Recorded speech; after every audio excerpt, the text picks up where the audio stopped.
Pag nag-Starbucks kayo, diba? Relax na relax talaga yung magiging pasahero mo dito. Oh, may original order niya is 77,377. Kapi-kapi muna. Habang nag-drive ko, si driver. Sobrang premium. Kaya nga premium, di ba? Ang kulit ko no? What's up mga boss? Another day.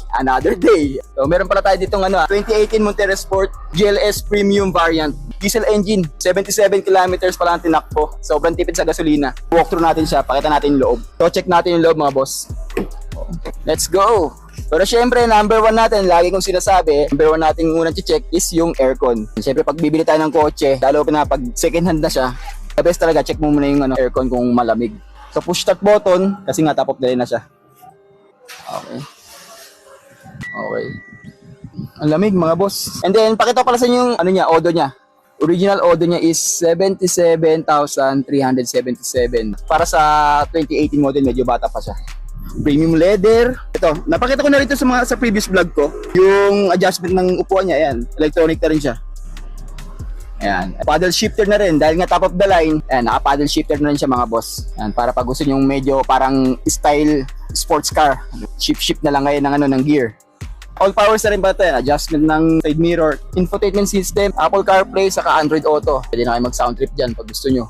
Foam ng upuan. Ang lambot. Sobrang premium. Kaya nga premium, di ba? Ang kulit ko no? Premium nga eh. Check naman natin yung likod. Lamig no? Ang laki ng room niya. Headroom, 1.5 kamao. Ako? 5'8 ako. And then dito sa legroom niya, ayun no? Halos 2.5 kamao. Maluwag siya, maluwag. Relax yung magiging pasahero nyo dito. Laki Okay. So meron din pala mga boss dito ito, sa mga para sa passenger, may power outlet dito. Para pag gusto nyo mag-charge, may dalawang USB, may cigarette. Okay. Ito pala, meron pa palang sikretong armrest. Alright. Diba? Relax na relax talaga yung magiging pasahero mo dito. Meron pang cup holder. Diba? Kapi-kapi muna. Habang nag-drive si driver. Habang nag-Starbucks kayo. Okay, ngayon check naman natin yung likod. Kung gaano kaluwag. Okay. Ayan, medyo malaki pa yung likod niya.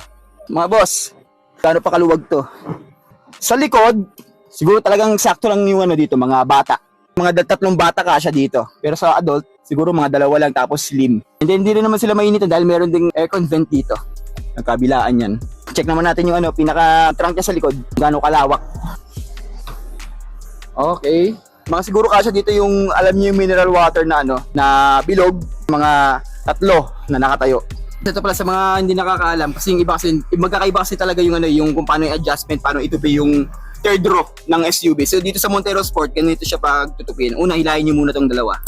Tapos pag may nag-click na sa loob, pakita mo.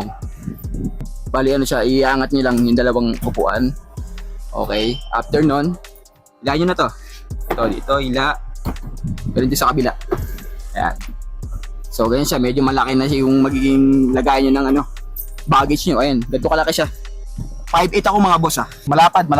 Okay. Hindi, pagbalik, ganun lang din. Kain niyo tong tali. Ganun din sa kabila. Then sa kanya ibabay na sa loob. Ayan, okay na. Ayun lang siya kasimple. And then, yung spare tire niya, medyo sobrang kapal pa. Parang halos mga 90% pa to, sobrang kapal. Parang hindi pa ginamit May mga may mga kuntil-kuntil pa And then ito yung gulong niya. Yung gulong niya, ang angas talaga ng mugs. Ganda ng mugs. Ito talaga nagpapangas sa Montero Sport yung mugs niya. Tapos yung gulong niya, sobrang kapal pa. Halos 80-90%. Bagong palit lang yung gulong niya.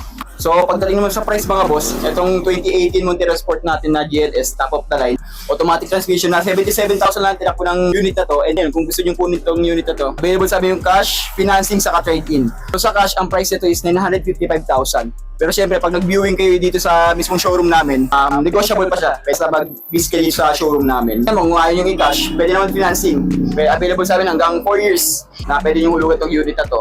And then, kung meron naman kayong unit na gusto nyo ng palitan dahil nagsawa na kayo, i-accept din kami ng trade-in. So, kung gusto nyo itong unit na to, tapos gusto nyo ipalit sa unit nyo, pwede. Pag-usapan na natin yung presyo. Kung magkano bang i-add nyo or kami ang mag-add sa inyo. So, yun lang mga boss. Check nyo.